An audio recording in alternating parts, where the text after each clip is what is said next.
Assalamualaikum warahmatullahi wabarakatuh. Waalaikumsalam warahmatullahi wabarakatuh. Yang terhormat Bapak Kepala Sekolah SD Negeri Singganghela II beserta Dewan Guru SD Negeri Singganghela II.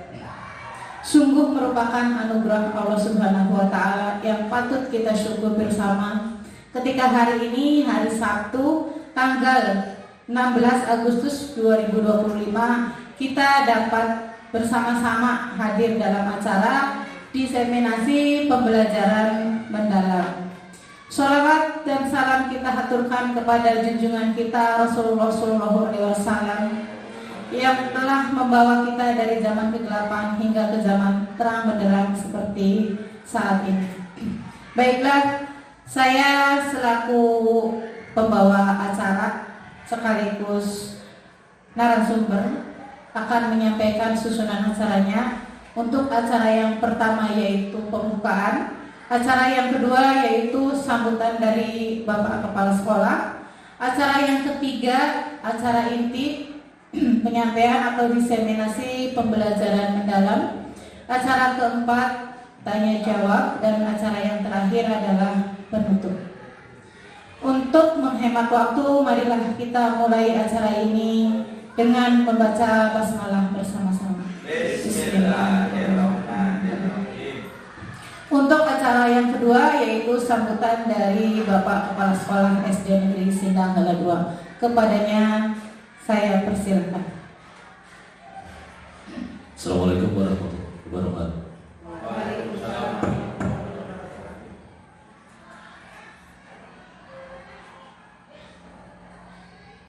Bapak dan Ibu yang saya hormati,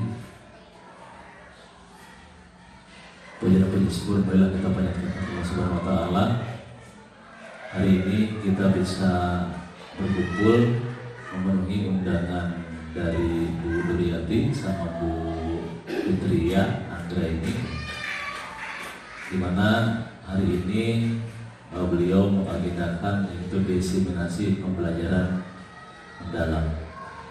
Salam dan salam pada kita sudah bertahan gimana kita Nabi besar Muhammad SAW, pada keluarganya, para sahabatnya, kaum tabiatnya. Mudah-mudahan kepada kita semua kelak di akhir zaman mendapatkan syafaatnya. Amin amin ya rabbal alamin. Bapak dan Ibu yang saya hormati, sesuai dengan agenda yang Bu Duryati dan Bu Yudit sampaikan, yaitu terkait dengan diseminasi pembelajaran mendalam, ya, dimana kalau berbicara tentang pembelajaran mendalam, maka kita tidak lepas dari yang namanya, kalau kita singkat, ya, jadi 8 3 3 4, dimana 8 itu berarti 8 dimensi profil lulusan. Kemudian tiganya adalah 3 terkait dengan pengalaman belajar. Kemudian ada 3 prinsip pembelajaran mendalam dan 4 kerangka pembelajaran mendalam. Nah, terkait dengan 8 profil lulusan, kemudian pengalaman belajar, prinsip pembelajaran mendalam dan kerangka pembelajaran mendalam, mungkin nanti akan disampaikan lebih detail ya Bu ya. Ada di diseminasi itu ya? Ada? Iya. Nah, saya hanya menyampaikan sekilas ya, bahwa pembelajaran mendalam itu bukanlah sebuah kurikulum pengganti kurikulum 2013, kurikulum Merdeka ya. Kurikulumnya di tahun pelajaran 2025-2026 ada tetap kurikulum merdeka. Mungkin perlu Bapak Ibu pahami. Sedangkan pembelajaran mendalamnya termasuk dalam pendekatan pembelajaran mendalam. Yang perlu saya garis bawahi di sini terkait dengan pembelajaran mendalam adalah bahwa kita sebagai pendidik harus mempunyai pola pikir bertumbuh. Kalau kemarin-kemarin kita mungkin berbicara, masih enakan kurikulum yang dulu, gitu misalnya. Cara menyampaikan ke anak seperti itu. Tapi mindset itu kita rubah. Kita rubah pola pikirnya, jangan pola pikir yang tetap kita bertengah ke belakang, jangan, tetapi gunakan pola pikir bertumbuh. Kalau dalam istilahnya itu adalah PPB,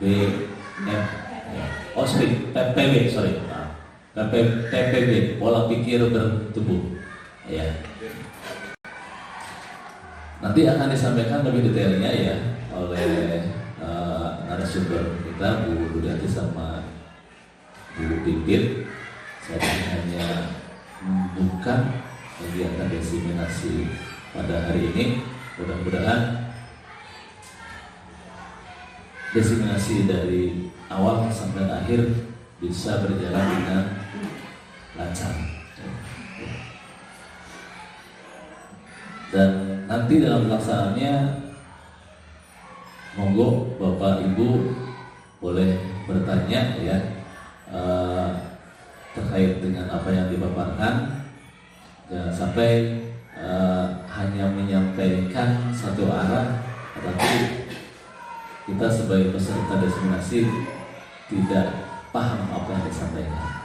Silakan apa yang mau ditanyakan, hal-hal yang belum paham untuk ditanyakan, gitu ya Bapak Ibu. Itu saja yang perlu saya sampaikan. Saya akhiri. Assalamualaikum warahmatullahi wabarakatuh. Itulah tadi sambutan dari Bapak Kepala Sekolah SD Negeri Sindang Hala 2. Untuk acara yang selanjutnya yaitu langsung ke acara inti diseminasi pembelajaran mendalam. Baik Bapak Ibu, di sini saya akan memaparkan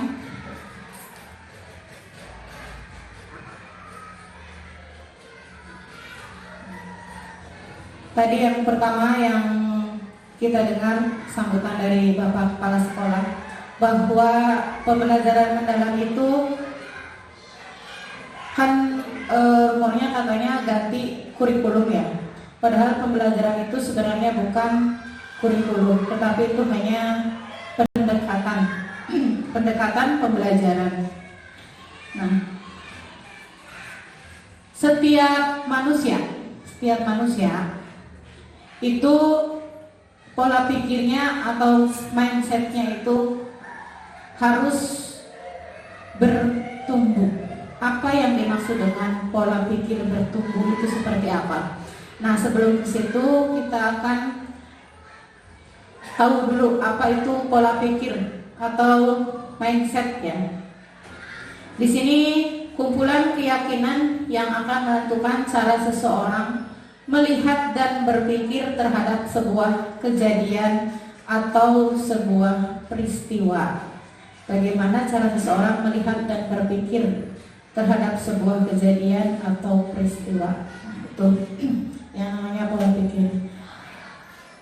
Berikutnya, pola pikir adalah segalanya. Maksudnya apa? Dari pola pikir itu akan mendikte tindakan yang dilakukan serta akan menentukan hasil yang diperoleh. Kita pikir dari pola pikir itu akan mendikte tindakan yang akan kita lakukan. Nah, tindakan yang akan kita lakukan itu nanti akan menentukan hasil yang diperoleh. Selanjutnya, jenis pola pikir. Di sini ada dua. Yang pertama yaitu pola pikir tetap atau PPT, dan yang kedua itu pola pikir bertumbuh, istilahnya PPB. Nah, pola pikir. Di sini ada perbedaan cara pandang dari pola pikir tetap dan pola pikir bertumbuh. Pola pikir tetap itu yang seperti apa? Pola pikir bertumbuh itu yang seperti apa? Nah, ini pola pikir tetap itu yang atas, pola pikir bertumbuh itu yang bawah. ketika ada perubahan seperti sekarang, kita ada pendekatan pembelajaran mendalam. Kita sebagai guru ada perubahan. Kalau yang berpola pikir tetap, mereka akan menghindar. Seperti itu terus gonta-ganti. Nah, kalau yang berpola pikir bertumbuh akan menerimanya. Itu untuk perubahan. Kemudian yang kedua, di situ ada obstacle ya. Di situ ada obstacle. Nah, kalau yang berpola pikir tetap, ketika ada tantangan atau rintangan, obstacle itu rintangan atau tantangannya, mereka akan menyerah. Ini sulit, sangat sulit dipelajari. Media membahasa orang. Tetapi kalau yang berpola pikir bertumbuh itu akan bertahan. Nah, itu dari rintangan itu. Kemudian yang ketiga ada effort atau upaya. Ketika ada suatu masalah misalnya atau suatu peluang nih, si yang pola pikir bertumbuh ini, ini peluang. Tapi kalau yang tetap, untuk apa saya melakukan ini? Sia-sia saja. Nah, itu. Kemudian yang berikutnya itu kritikan, ya, kritikan dari orang biasanya. Kalau yang berpola pikir bertumbuh, itu akan menerima kritikan dari orang lain sebagai informasi. Ini kamu kurang ini. Oh iya. Nah, yang berpola pikir bertumbuh akan berusaha memperbaiki. Tetapi kalau yang punya pola pikir tetap, itu dianggap sebagai serangan untuk mengkritik saya, musuh saya. Nah, itu yang berpola pikir tetap seperti itu. Kemudian di sini ada kesuksesan orang lain. Kalau kita melihat orang lain sukses, itu kalau punya pikiran tetap itu ancaman. Dia sukses, nanti gini. Nah, itu ancaman. Tetapi kalau yang punya pola pikir bertumbuh, melihat kesuksesan orang lain itu inspirasi. Bagaimana caranya agar kita juga seperti itu? Nah, itu yang pola pikir bertumbuh. Beda dengan yang pola pikir tetap. Nah, nanti kita di sini mengetahui apakah kita termasuk punya pola pikir bertumbuh, apa punya pola pikir tetap. Di sini nih bisa lebih membedakannya. Untuk suara yang pola pikir tetap dan suara yang punya pola pikir bertumbuh. Kalau yang punya pola pikir tetap, kalau saya gagal berarti saya tidak mampu. Nah, itu yang punya pola pikir tetap. Tapi kalau punya pola pikirnya bertumbuh, kalau saya gagal berarti saya harus belajar dan lalu mencoba lagi. Nah, itu tidak pantang menyerah ya. Kemudian saya akan menolak saat menerima tugas yang belum pernah saya kerjakan, sebab risiko untuk gagal akan besar. Nah, menolak, sieun ti heula, takut duluan menerima tugas. Kemudian di sini suara pola pikir bertumbuhnya, saya akan menerima pekerjaan yang belum pernah saya kerjakan, sebab ini adalah peluang untuk belajar dan mengembangkan potensi diri. Ya. Misalnya kita ditugasi jadi bendahara. Nah, biasanya kan, saya nggak mau, nggak bisa. Nanti mulai saat ini coba untuk berpikir pola pikir bertumbuh. Ya. Selanjutnya, kesalahan menunjukkan kelemahan saya sehingga harus dihindari demi menjaga nama baik. Nah, itu kalau pola pikir tetap, penting nama baik bagus gitu. Kemudian yang pola pikir bertumbuh, kesalahan itu merupakan sebuah proses belajar dan peluang untuk meningkatkan potensi diri. Nggak apa-apa salah, nggak apa-apa gagal. Nah, itu sebuah proses belajar. Karena sebuah kemenangan itu tidak mudah ya, ada proses-prosesnya. Itu kalau pola pikirnya bertumbuh. Selanjutnya yang suara pola pikir tetap, saya hanya bagus dalam bidang tertentu saja dan tidak untuk bidang lainnya. Misalnya gini, guru olahraga ditugasi seni. karena dia tidak merasanya mampu di bidang olahraga, sudah, saya mah bagian olahraga aja, seni mah silahkan guru yang lain misalnya. Padahal di situ kalau kita punya pola pikir bertumbuh, saya bisa belajar apapun juga yang saya mau, termasuk hal-hal yang sangat sulit sekalipun. Untuk keberhasilan, lihat nanti seperti apa. Yang penting kita sudah berusaha dulu. Nah, itu yang pola pikir bertumbuh. Kemudian untuk suara pola pikir tetap, kecerdasan dan kemampuan adalah segalanya dan akan menjadi faktor yang menentukan sukses tidaknya. Ini kalau kata yang berpola pikir tetap itu, anak yang pinter itu akan menentukan segalanya. Nanti dia sukses atau tidak itu tergantung dia itu pintar atau tidak. Ya, berarti melihatnya hanya dari kecerdasan dan kemampuannya saja, tidak dari hal yang lain. Tapi kalau yang punya suara pola pikir bertumbuh, belajar dan berusaha adalah faktor kunci ya.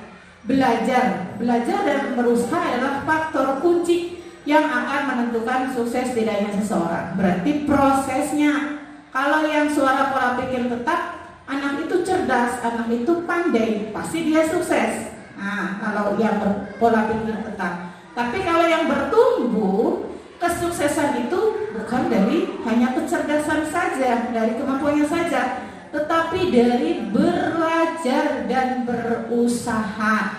Usaha. Selanjutnya, di sini coba saya ingin tahu apakah Bapak atau Ibu punya pola pikir tetap atau pola pikir bertumbuh. Ada 10 pertanyaan. Silahkan dijawab ya. Diberi tanda centang saja. Pilih yang sesuai dengan kenyataan Bapak Ibu.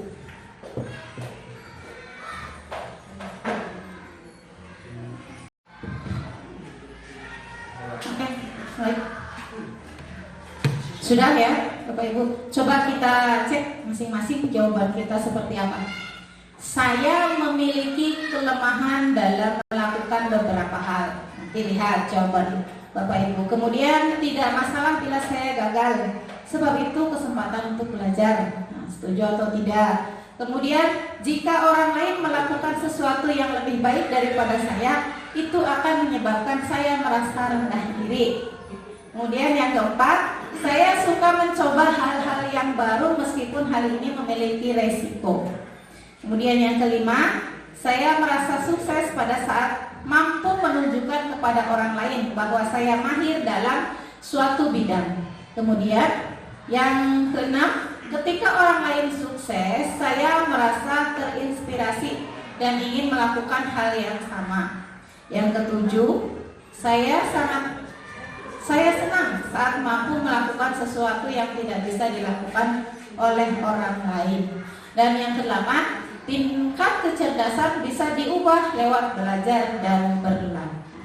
Kesembilan, menurut pendapat saya, manusia dilahirkan dengan tingkat kecerdasan tertentu yang tidak bisa diubah lagi. Dan nomor terakhir, kesulitan membuat saya ingin berusaha lebih keras lagi. Coba kita lihat bagaimana Bapak Ibu termasuk PPT apa PPB. Lihat nih. Coba dilihat soal nomor ganjil. Dilihat nomor ganjil 1, 3, menunjukkan orientasi orang dengan pola pikir tetap. Coba yang ganjilnya ada berapa? Ada berapa yang dicentang? Yang ganjilnya nomor soal bernomor genap, yaitu bukan genap, menunjukkan orientasi orang dengan pola pikir bertumbuh. Coba yang genap dicentangnya ada berapa? Nah, sekarang kalau jumlah soal yang dijawab setuju untuk soal nomor ganjil A dan untuk soal nomor genap B, berarti bandingkan coba. Kalau A lebih besar dari B, Berarti kalau ganjil lebih besar dari B, lebih besar dari genap, maka peserta terindikasi memiliki PPT. PPT. Coba yang ganjilnya berapa?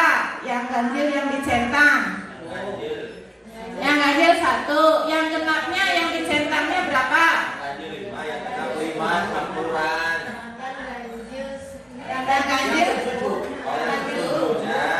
yang ganjil yang setujunya ada berapa? Yang ganjil 1, yang genap 5. Sama.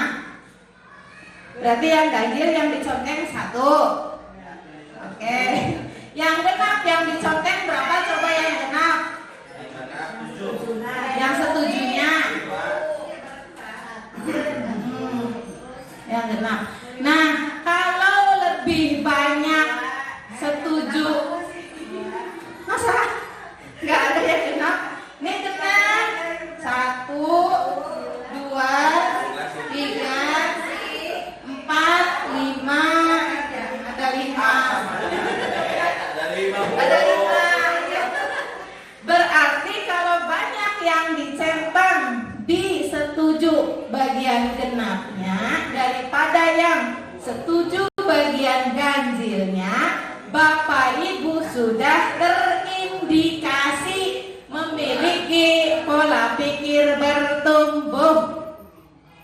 Nah, itu berarti sudah mempunyai pola pikir bertumbuh. Seperti apa pola pikir bertumbuh? Tadi kita ulangi pola pikir bertumbuh. Nah, pola pikir bertumbuh itu berarti yang apa ya tadi? Ketika ada perbuahan itu menerima, kemudian ketika ada rintangan itu tetap bertahan, tidak mundur. Kemudian usahanya keluar, kemudian ada kritikan diterima sebagai informasi, dan ketika melihat orang sukses dijadikan sebagai inspirasi. Itu ya. Nah, ini untuk apa sih kita mempelajari pola pikir bertumbuh dalam pembelajaran mendalam? Di sini berpindah dari service learning atau berfokus pada penghafalan informasi.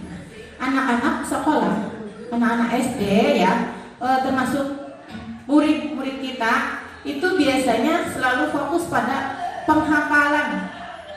Pelajaran itu dihafal, penghafalan. Ibarat harus keluar dari zona nyaman yang harus melewati zona ketakutan agar bisa masuk ke deep learning, yaitu zona pembelajaran.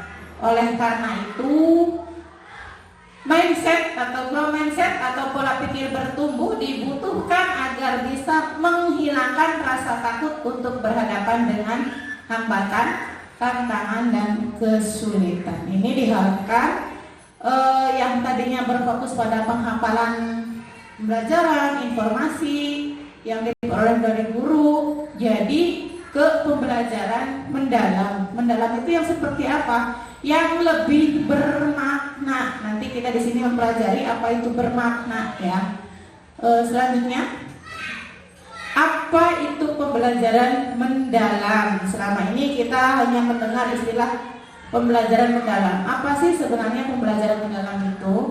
Nah, di sini pembelajaran mendalam ini merupakan pendekatan ya, bukan kurikulum, tetapi pendekatan yang memuliakan. Kalau zaman dulu ada istilah kita guru harus menghamba ya, menghamba pada murid. Tapi pada pembelajaran mendalam istilahnya bukan menghamba lagi, memuliakan diganti. Dengan menekankan pada penciptaan suasana belajar dan proses pembelajaran berkesadaran, bermakna, dan menggembirakan melalui olah pikir, olah hati, olah rasa, dan olahraga secara holistik atau menyeluruh dan terpadu. Nah, itu pembelajaran mendalam. Mengapa sih perlu pembelajaran mendalam? Nah, untuk melengkapi pendekatan pembelajaran dengan menambah karakteristik praktik pedagogik. Sekarang, Perlu pembelajaran mendalam untuk membangun keterlibatan peserta didik. Peserta didik selama ini mungkin kita anggap kalau pembelajaran yang teacher center atau berpusat pada guru, menganggap peserta didik itu sebagai objek ya. Tetapi yang diharapkan itu adalah peserta didik sebagai subjek belajar untuk memperoleh pengalaman belajar yang bermakna. Yang diharapkan memang keaktifan muridnya ya, dalam keterlibatan. Kemudian berkesadaran. Guru lebih dapat membangun kesadaran peserta didik untuk menjadi pembelajar yang aktif, termotivasi secara intrinsik. Berarti ulah dipaksa dari luar, ulah disuruh, dia punya keinginan sendiri untuk belajar. Secara aktif mengembangkan strategi belajar untuk mencapai tujuannya. Kemudian yang ketiga adalah memuliakan. Guru dan peserta didik lebih saling menghargai dan menghormati potensi, martabat, dan nilai kemanusiaan. Selanjutnya, sebagai pengembang budaya belajar, guru lebih dapat mengembangkan kreativitas dan berinovasi dan melibatkan peserta didik dalam mengembangkan pengalaman belajar. Selanjutnya, yang kelima, pemanfaatan teknologi digital. Kemarin ada teman kita yang ikut KA juga ya. Ini teknologi digital itu sangat berperan penting dalam pembelajaran mendalam. Guru dan peserta didik lebih dapat memanfaatkan teknologi digital untuk memberikan efisiensi dan efektivitas pada perencanaan, pelaksanaan, dan penilaian pembelajaran. Diharapkan nanti dalam pelaksanaan proses pembelajaran kita memanfaatkan teknologi digital. Itu yang diharapkan dalam pembelajaran mendalam. Dan yang terakhir yaitu multi atau interdisiplin ilmu pengetahuan. Mungkin kalau dulu yang namanya tematik ya, ada dalam satu pelajaran itu ada beberapa pelajaran yang lain, mata pelajaran yang lain gitu. Guru dan peserta didik lebih dapat menerapkan multi atau interdisiplin ilmu pengetahuan dalam proses pembelajaran. Kemarin seperti ini misalnya ketika kita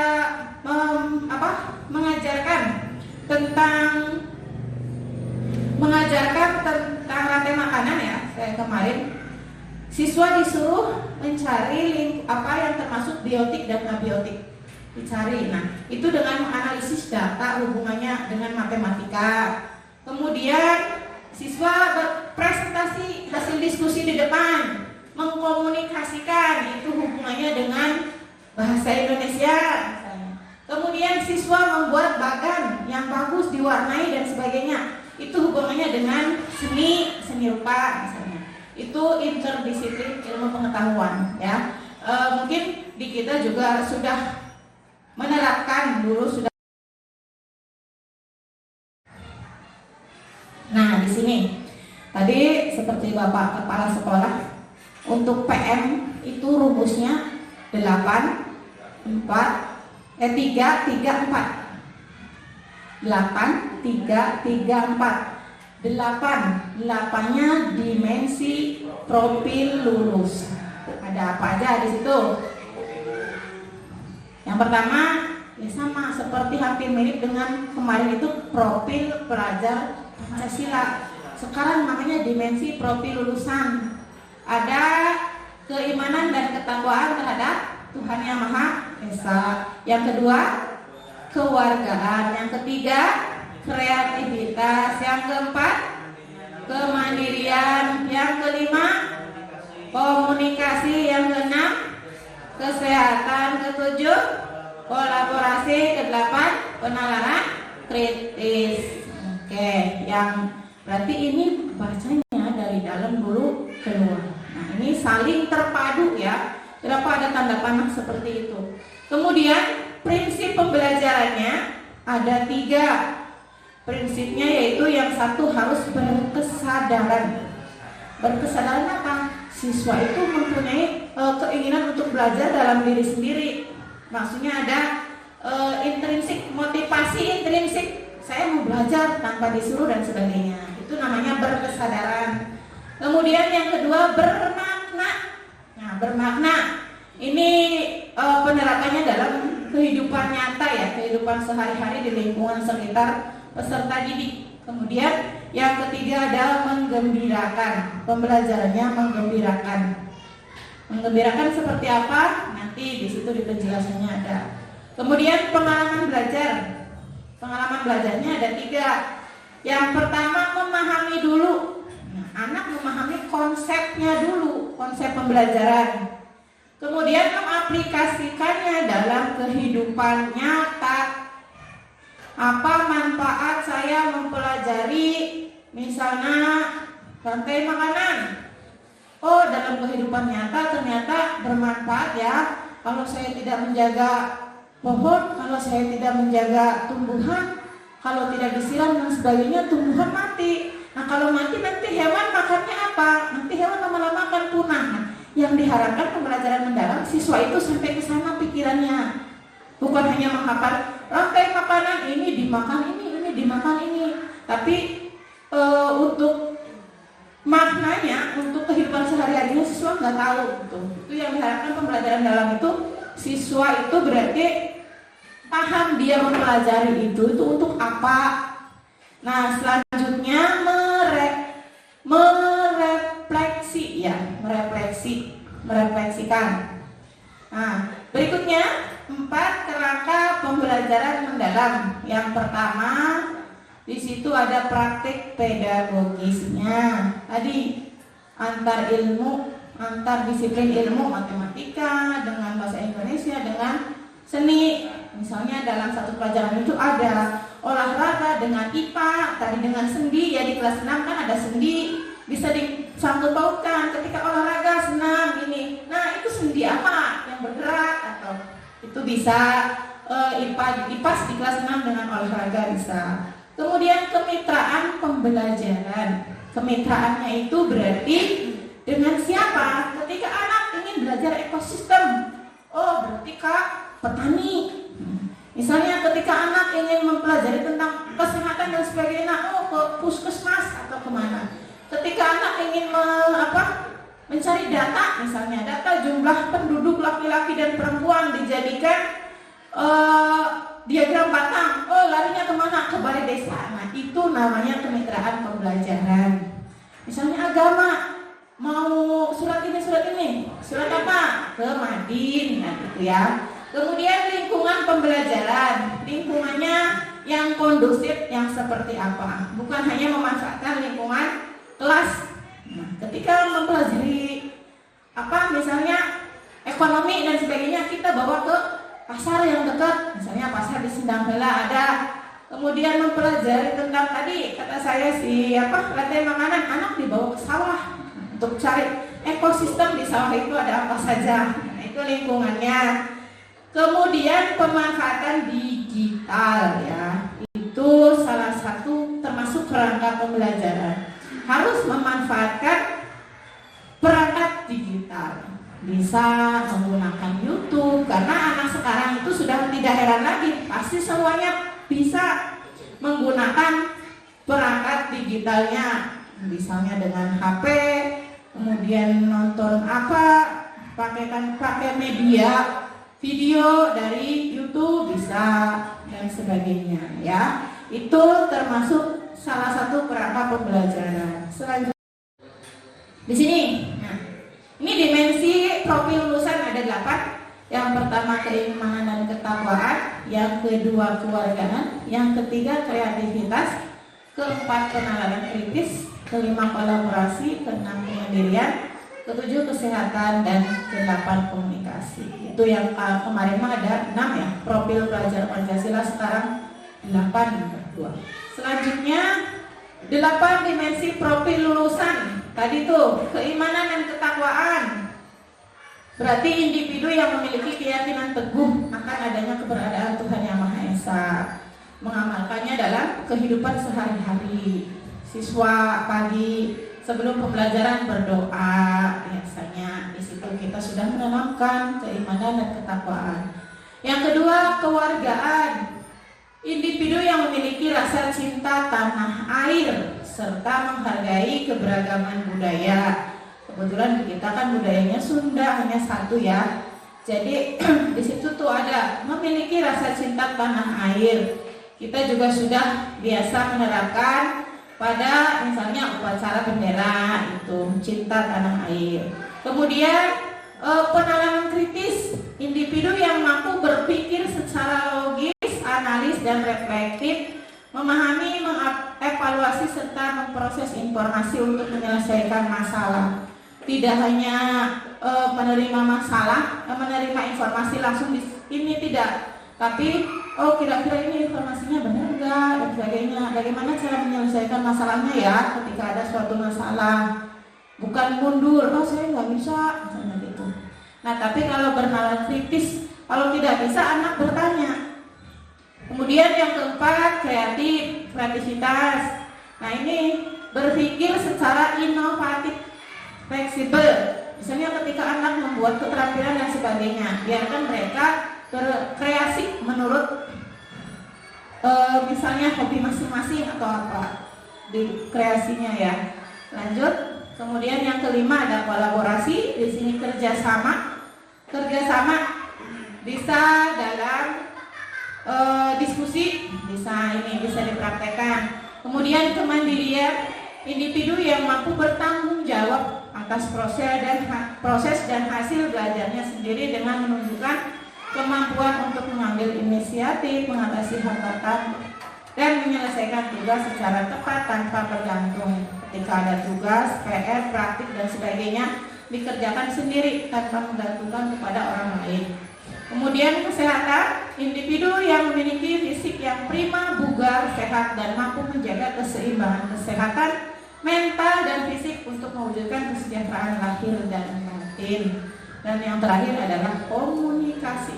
Individu yang memiliki kemampuan komunikasi intrapribadi untuk melakukan refleksi dan antar pribadi untuk menyampaikan ide. Berarti komunikasi diri sendiri dengan refleksi, saya sudah berhasilkah, apa yang membuat saya sulit, tantangan saya itu apa. Nah, kemudian komunikasi antar pribadi untuk menyampaikan ide, gagasan, dan informasi baik lisan maupun tulisan. Nah, ini biasanya dalam diskusi ya, bisa komunikasi dengan teman-temannya. Selanjutnya pembelajaran dalam, di sini ada 3 prinsipnya. Yang pertama berkesadaran, yang kedua bermakna, yang ketiga menggembirakan. Pembelajaran yang berkesadaran yang seperti apa? Tadi sudah, peserta didik itu aktif dan mampu meregulasi diri. Kemudian memahami tujuan pembelajarannya itu untuk apa? Ini tujuan ini, pembelajaran ini sebenarnya apa? Kemudian termotivasi secara intrinsik dari dalam diri untuk belajar. Yang bermakna. Nah, peserta didik dapat merasakan manfaatnya dari hal yang dipelajari untuk kehidupan. Contoh nih dari kehidupan nyata. Di kelas berapa itu yang ada pelajaran perubahan wujud cair ke padat misalnya. Anak-anak tahu, ini cair ke padat, nyen agar. Oke, dipraktekkan. Berarti membuat es itu adalah perubahan wujud dari cair ke padat. Nah, kalau es dipanaskan lagi berarti jadi cair lagi. Nah, anak itu tahu. Berarti manfaat mempelajari perubahan wujud itu apa, kemudian diterapkan dalam kehidupan nyatanya seperti apa.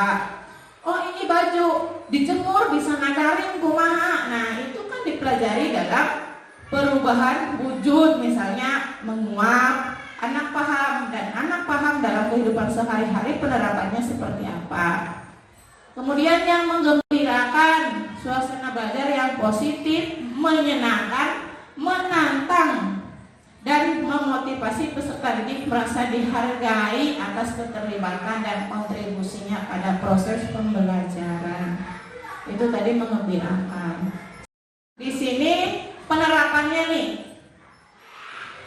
Penerapannya kenyamanan ya, berkesadaran itu seperti itu, fokus pada pelajaran, kemudian keterlibatan peserta didik, dalam mengembangkan strategi belajarnya, kemudian keingintahuan terhadap pengetahuan atau pengalaman yang baru. Bermaknanya kaitan dengan bidang ilmu lain. Tadi misalnya agama dengan apa. Kemudian kontekstual, itu relevan dengan kehidupan yang nyata. Kemudian dikaitkan dengan pengalaman sebelumnya. Selanjutnya, prinsip yang ketiga menggembirakan.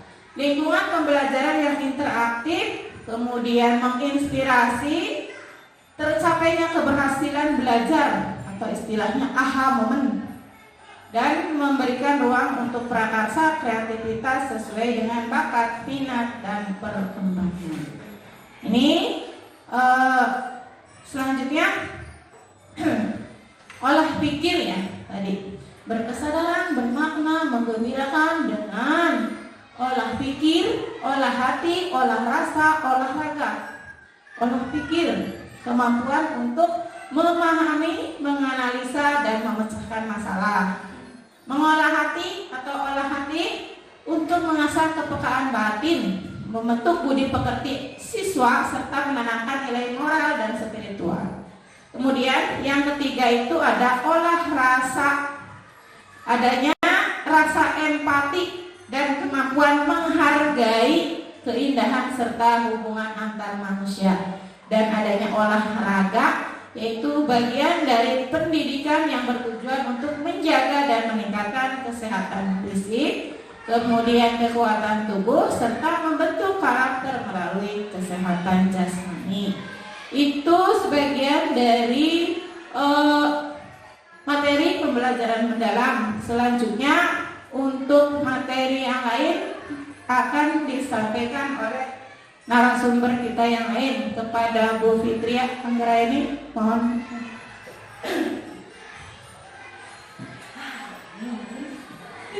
Assalamualaikum warahmatullahi wabarakatuh. Untuk materi selanjutnya akan saya coba paparkan dengan yaitu pengalaman belajar. Pengalaman belajar dalam pembelajaran mendalam ada 3, yaitu memahami, mengaplikasi, dan merefleksi. Cukup sekian dari saya. Kurang lebihnya wabillahi taufiq wal hidayah. Wassalamualaikum warahmatullahi wabarakatuh.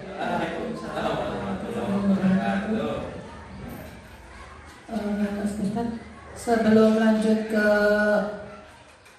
acara yang berikutnya, ini ada kilasannya.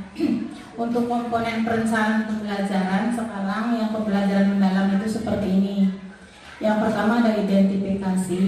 Nah, kita bisa memilih ya dari 8 dimensi profil lulusan ini, kita bisa memilih yang kira-kira ada di RPP-nya. Ya, sesuai RPP-nya. Kemudian desain pembelajarannya, PP dulu, tujuan pembelajaran, kemudian praktik pedagogisnya apa, kemitraannya dengan siapa, lingkungan belajarnya, dan pemanfaatan digitalnya, misalnya menggunakan video apa dan sebagainya. Selanjutnya di sini pengalaman pembelajaran. Mungkin dulu di pembelajaran berdiferensiasi itu ada yang namanya proses ya, diferensiasi proses, diferensiasi konten dan sebagainya. Di sini ada nanti sama. Ini kegiatan memahami seperti ini, kegiatan mengaplikasi seperti ini, kegiatan refleksi seperti ini. Nanti itu di pengalaman belajarnya. Sebenarnya hampir sama, cuma itu tadi bedanya yang diidentifikasi, yang tadinya profil belajar Pancasila sekarang diganti DPL ya, dimensi profil lulusan. Kemudian di desain pembelajarannya sekarang ada ini tujuan, praktik pedagogi, kemitraan, lingkungan belajar, dan pemanfaatan digital. Kemudian di sininya di pengalaman belajarnya atau langkah-langkah pembelajarannya ada memahami, kemudian prinsipnya apa, berkesadaran, mengembirakan seperti apa, bermaknanya yang seperti apa. Di situ nanti diberi kurung biasanya di situ ya. Ini proses yang bermakna yang seperti ini gitu. Kemudian asesmennya sama dengan yang tetap rencana pembelajaran yang biasa kita buat itu untuk asesmen pembelajarannya. Berarti yang beda hanya ini ya, identifikasi, desain, kemudian di sininya ada pengalaman belajarnya, ada memahami, mengaplikasi, merefleksi ada di situ. Itu yang membedakan antara pembelajaran mendalam dengan kemarin yang kurikulum 13 itu kan paling profil Pancasila dan sebagainya, sekarang diganti. Asesmennya hampir sama. Itu. Baiklah, itulah tadi pemaparan ya materi pembelajaran mendalam yang telah kami peroleh selama kami mengikuti pelatihan 6 hari ya. Sepertinya itu saja yang kami sampaikan. Untuk sesi selanjutnya yaitu sesi tanya jawab. Mangga barangkali dari Bapak atau Ibu guru ingin bertanya atau masih penasaran dengan apa sih pembelajaran mendalam dan seperti apa, masih ada yang perlu ditanyakan, silahkan ditanyakan. Kalau kami bisa menjawab, akan kami jawab, dan kalau kami tidak bisa menjawab, nanti konsultasi dengan fasil kami gitu. Kami akan menjawab semampunya. Silahkan barangkali dari Bapak Ibu akan bertanya. Monggo.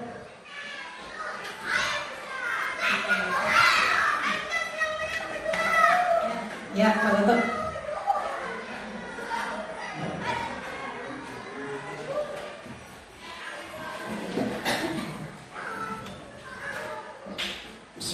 Assalamualaikum warahmatullahi wabarakatuh.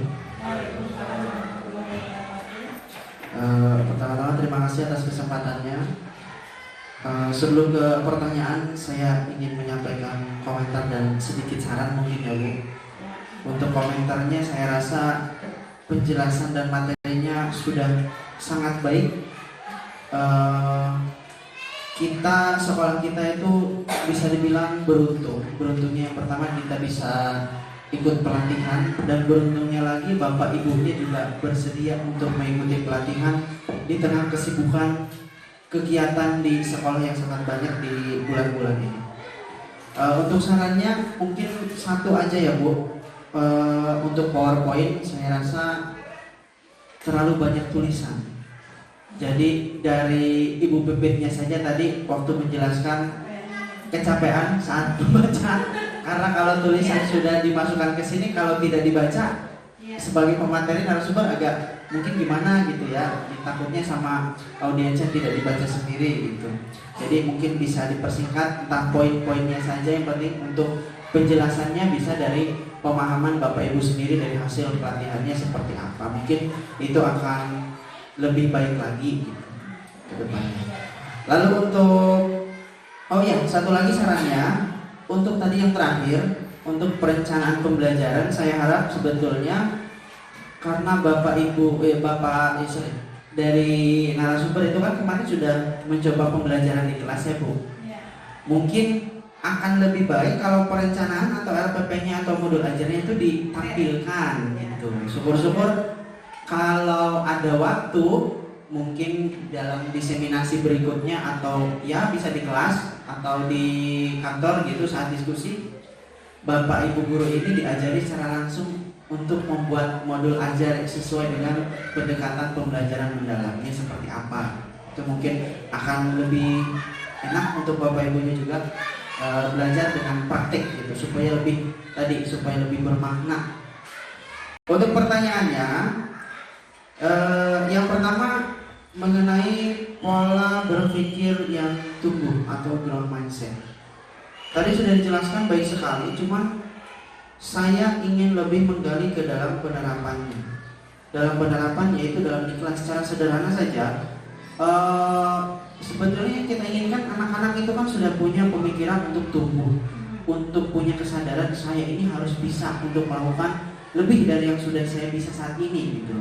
Tetapi dalam kenyataannya siswa ini seringkali merasa takut, misalnya untuk menjawab atau untuk bertanya sesuatu yang dia belum pahami itu masih merasa takut atau merasa malu. Nah, saya ingin bukan hanya dari super, mungkin dari Bapak Ibu yang lain juga, apakah ada gitu metode atau cara untuk secara konkret untuk menerapkan pola pikir bertumbuh itu kepada siswa-siswa kita itu seperti apa? Itu pertanyaan yang pertama. Ada 2 Bu. Yang kedua, dalam dimensi profil lulusan di situ ada kolaborasi. Nah, dalam kenyataannya kita saat ingin mendorong anak-anak untuk berkolaborasi, misalnya dalam diskusi kelompok. Dalam diskusi kelompok itu pasti hanya ada beberapa anak saja yang menonjol, yang aktif. Pasti ada aja anak yang tidak terlalu aktif entah dalam diskusinya, entah dalam pekerjaan tugasnya. Nah, saya ingin sarannya atau pandangannya dari Bapak Ibu sekalian bisa aktif semuanya gitu. Mungkin itu saja Ibu pertanyaan dari saya, kurang lebihnya saya mohon maaf. Assalamualaikum warahmatullahi wabarakatuh. Waalaikumsalam.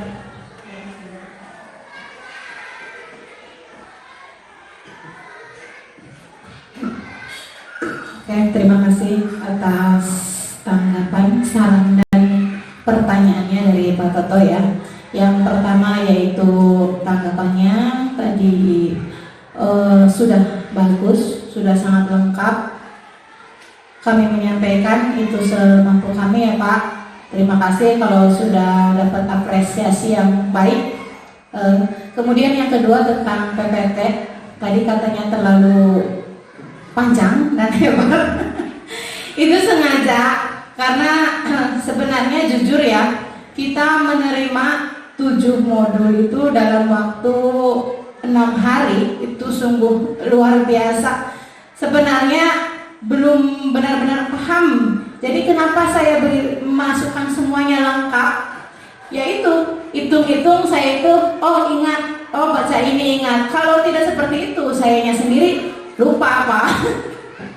Jadi saya masukkan semua sengaja. Barangkali ada penyampaian kami nanti kurang sesuai, malah nanti salah ya, menyampaikannya salah. Jadi saya sengaja itu dari modul saya kopikan langsung ke PPT-nya itu. Kemudian yang nomor 3 tadi pertanyaan katanya ada beberapa siswa memang yang merasa masih takut ya ketika bertanya, kemudian misalnya anak juga disuruh untuk lomba dan sebagainya masih takut, saya nggak bisa. Nah, sebenarnya ini ada di materi dan itu tidak saya sampaikan di sini. Ada yang namanya intervensi, Pak. Sebentar, saya di sini carikan. Intervensi pola pikir itu masih dari bab 1. Bagaimana cara kita mengintervensi pola pikir anak.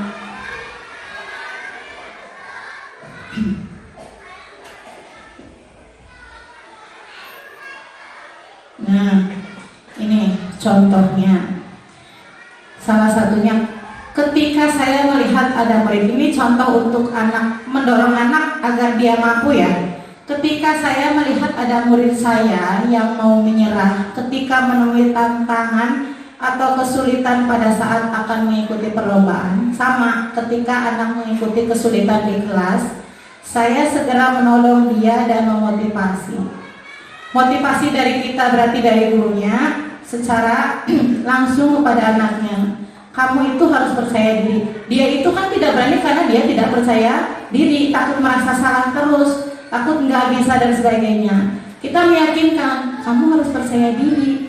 Ibu yakin kamu mampu untuk mengikuti perlombaan, atau kamu mampu sebenarnya. Kalau kamu berpikir, pasti kamu mampu. Nah, ini meyakinkan dia bahwa kalau si anak ini, saya mah tidak bisa, nah, pasti tidak akan bisa terus. Tapi kalau anak percaya bahwa saya bisa, sebenarnya saya bisa, tapi saya malu. Nah, kita meyakinkan kamu itu sebenarnya mampu. Kalau kamu berpikir kamu itu mampu, tunjukkan gitu. Setelah murid mau lomba, saya memberikan pujian. Wah, hebat ya kamu berani. Nah, ketika sama di kelas, ketika anak bertanya, nah seperti itu, kamu sudah berani bertanya.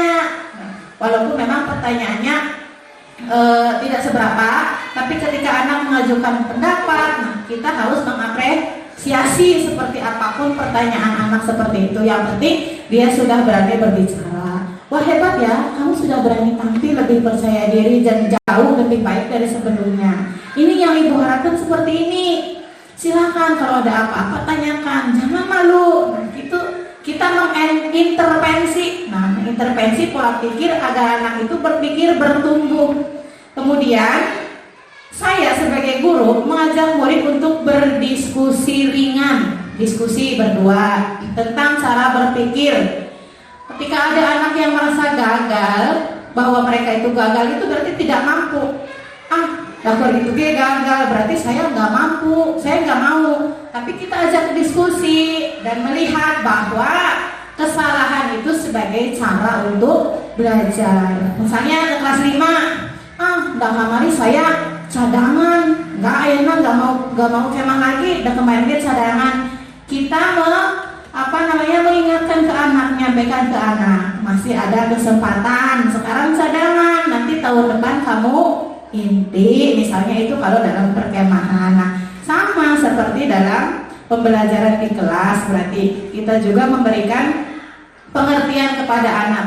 Memang tidak mudah memberikan pengertian ke anak ya. Kita sekali ngomong misalnya anak masih tetap takut atau tidak percaya diri, kita harus terus berkelanjutan bagaimana memotivasi siswa agar siswa tumbuh rasa percaya dirinya, bahwa dia itu yakin saya juga bisa seperti yang lain. Nah, mungkin tidak dalam hal yang ini, mungkin hal yang lain dia lebih mampu. Dari pembelajaran mungkin dia rendah, tapi dalam keterampilan atau dalam olahraga mungkin dia kemampuannya lebih dari yang lain. Kita yakinkan kepada anak-anak bahwa tadi ya, bukan kecerdasan itu bukan kunci kesuksesan, tetapi intinya harus terus belajar dan tetap percaya diri. Jangan takut memang kalau sudah salah berarti saya nggak bisa, jangan yang seperti itu.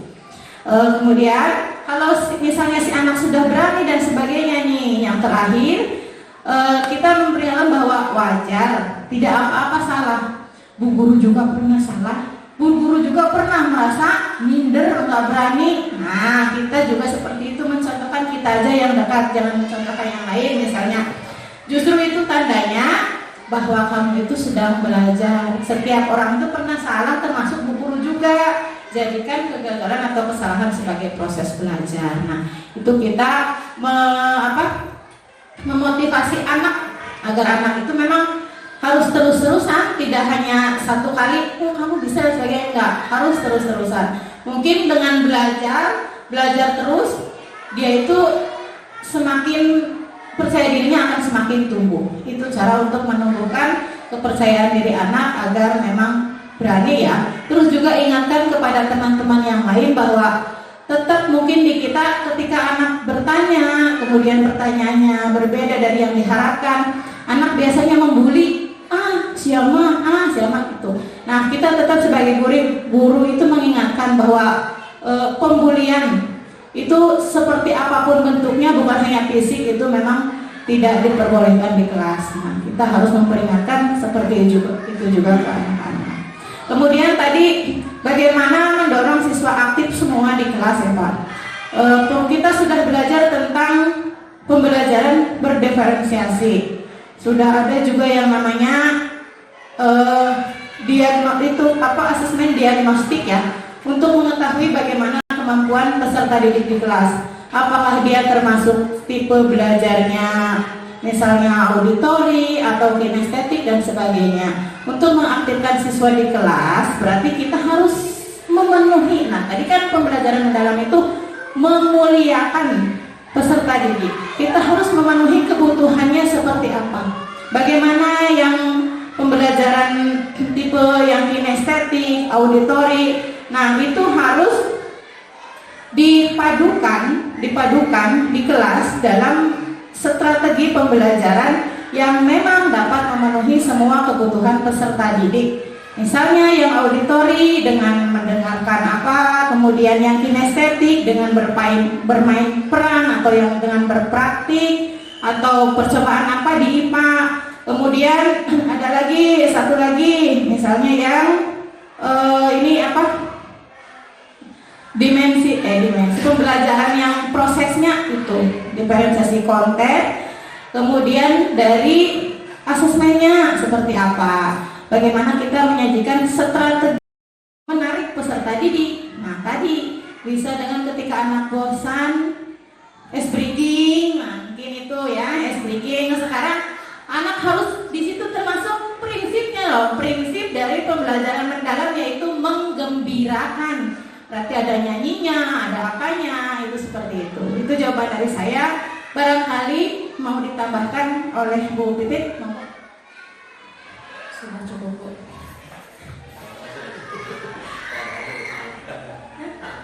Oke, sudah Pak? Bagaimana Pak Toto? Menarik peserta didik. Nah, tadi bisa dengan ketika anak bosan, ice breaking, nah, mungkin itu ya, ice breaking. Sekarang anak harus di situ termasuk prinsipnya loh, prinsip dari pembelajaran mendalam yaitu menggembirakan. Berarti ada nyanyinya, ada apanya, itu seperti itu. Itu jawaban dari saya. Barangkali mau ditambahkan oleh Bu Pipit? Sudah cukup, Bu.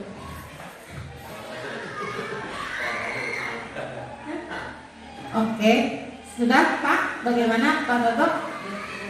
Oke. Selanjutnya barangkali ada pertanyaan lain, monggo.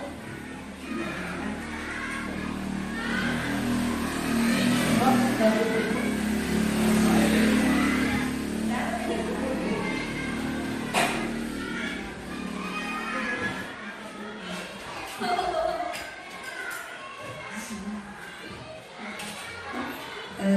Saya sedikit menambahkan saja tadi dari pertanyaan Pak Toto bahwa anak itu kesulitan untuk aktif bertanya. Memang anak itu bingung karena saya juga sama, kita mengalami jadi siswa ya. Apa yang aku mau tanyakan ya? Nah, jadi perlu pikir dulu. Makanya saya punya strateginya ketika di kelas tinggi, pikir dulu lalu tulis saja dulu pertanyaan yang ada di benak kamu, apapun itu tulis, dan semua siswa harus menulis semuanya apa yang akan ditanyakan ke dia, sesederhana apapun kalimatnya. Dan setelah ditulis semua, baru kita beri kesempatan semua untuk mengatakan apa yang ditulisnya. Jadi itu tahapan awal untuk membiasakan anak untuk bertanya. Nah, nanti dengan proses berjalannya waktu, anak akan terbiasa dengan keinginan untuk bertanya. Oh, ternyata bertanya itu tidak susah ya. Ternyata tidak seberat yang kita pikirkan sebelumnya. Gitu. Ternyata tidak susah. Akhirnya anak dengan demikian mempunyai kesadaran bahwa mau bertanya aja, nanti kalau ada kesulitan, itu mungkin yang bisa saya tambahkan. Kemudian yang dipertanyakan, yang ada pertanyaan yang dari saya sekarang, berarti pembelajaran mendalam ini agak mirip dengan pembelajaran waktu tematik kurikulum 2013 ya. Itu jadi ada keterkaitan antara mapel satu dengan mapel yang lainnya begitu, dan dengan kehidupan sehari-hari. Ya. Kemudian tadi kita harus melayani gaya belajar semua siswa. Artinya dalam setiap pembelajaran berarti kita harus satu menjelaskan materi, kemudian untuk melayani yang audio kita juga harus memaparkan video, dan kita juga harus membawa anak praktek dalam pembelajaran. Berarti ketiga hal tersebut harus sepemahaman saya ya. Berarti ketiga hal tersebut harus ada dalam pembelajaran begitu. Apakah itu waktunya cukup ya? Kalau semua ketiga hal tadi harus dipenuhi dalam pembelajaran. Itu yang saya tanyakan. Terima kasih. Oke, Terima kasih ya Bu, tadi tambahan jawaban atas pertanyaan dari Pak Toto. Itu juga sama ilmu baru berarti buat saya sendiri, karena memang saya juga baru paham caranya seperti itu. Selanjutnya tadi Bu Mut juga bertanya tentang tadi ya, ada misalnya diferensiasi, misalnya model belajar kinestetik, audio dan sebagainya, apakah harus ada dalam pembelajaran?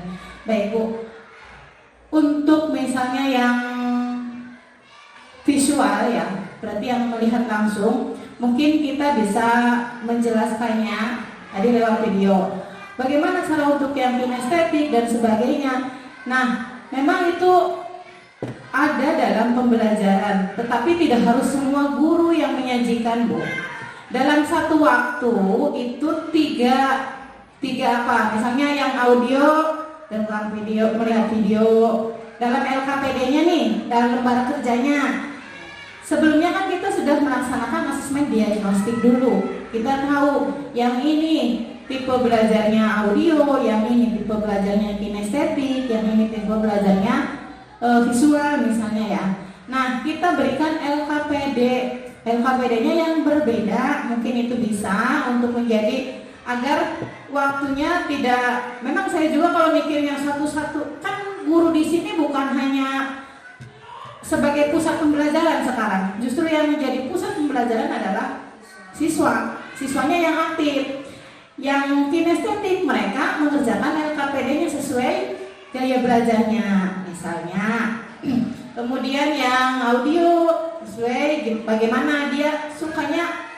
Misalnya ada proyek ya, kemudian ada tugas, silakan suruh memilih sesuai dengan gaya belajarnya.